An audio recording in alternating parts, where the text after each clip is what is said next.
to the Oyster Stew podcast, where we discuss what's happening in the industry based on what we see as we work with regulators and clients. Oyster consultants are industry practitioners. We aren't career consultants. We've done your job and we know the issues you face. You can learn more about Oyster Consulting and the value we can add to your firm by going to our website, oysterllc.com.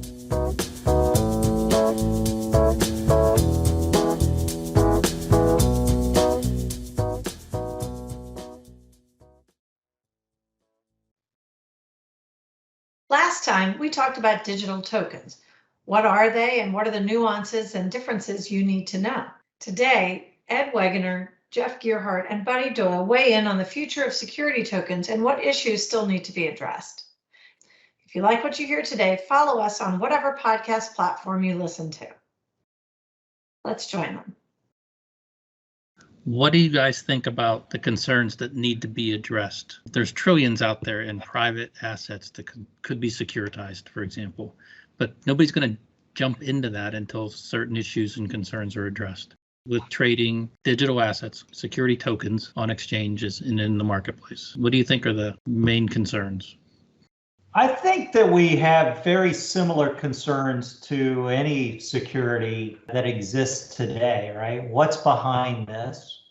And how's the management of this organization functioning? I mean, due diligence is due diligence, with the exception of this stuff can really kind of spin around with when you think about utility tokens that we were talking about and the features and benefits that come with them that have really very little to do with a security and the profits and losses of the entity. Which a lot of times the value of a security and the profits and losses of the entity, you can't really put those two things together because a lot of it is promise of the future and looking forward.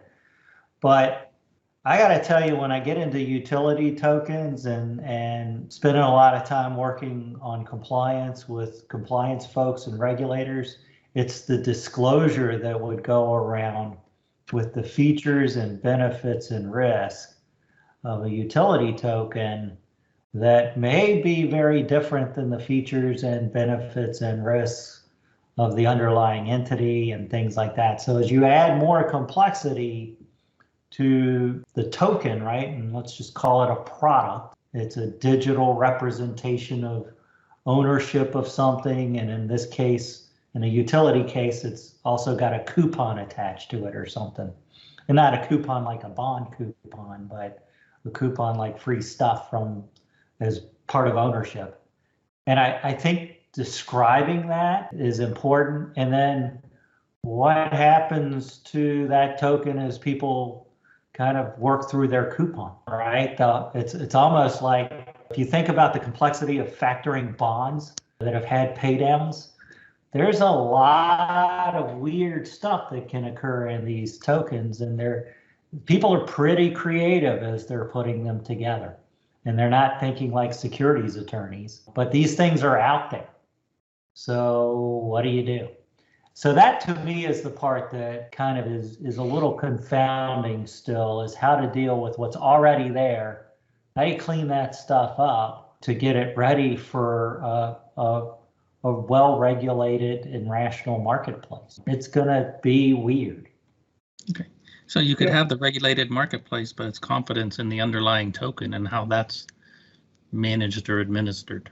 Yeah, I think one of the big issues that you have with these is because these are digital, they're electronic, they live on the networks that were created for them, and so that they have all the vulnerabilities that that network could have. They could be subject to loss of the keys, there could be theft, they're vulnerable to cybersecurity attacks. So all of that comes into play as well. And so, in order to address those, in addition to the regulations, but also having a strong risk management program so that you can do due diligence into the underlying assets, the technology that supports those assets, the network, the security on those networks, all of that, making sure that there are safeguards in place to limit the potential for lost keys and things like that. Those are all things that as this industry matures, that, the institutions that are involved in these will have to make sure that they develop, because it's that the main thing getting in people's way right now is their level of confidence. And those are the types of things that you need to be able to do in order to foster that confidence. And so, between having a regulatory framework as well as strong risk management controls, those are going to be some things that could really help boost the acceptance and the confidence in using these things. And I think that'll go a long way towards increasing people's trust and ability or their desire to want to engage in this marketplace. I do agree with that. I have the sense that there are a lot of large companies, small companies, entrepreneurs, venture capitalists, very smart people working on solving these problems. We agree it's going to happen. It's just a matter of time. There's too many resources being devoted to this right now. Absolutely. And I mean, we've talked about the analogy between this time in terms of blockchain and digital assets, and the comparison to the late 90s and early 2000s when it came to the internet. And you think back then there were, a million .coms. Everybody had a .com, and everybody was pouring money into those .coms, and the valuations got off the charts. But eventually that all matured, and the bad actors were shaken out for the most part of that. And so I think we're going through the same thing now when you talk about digital assets and cryptocurrencies and the blockchain, and eventually this will mature. And you're right, there are a lot of very experienced people that are working on solving these problems. And I think as this market matures, they will solve these problems, and this will really take root.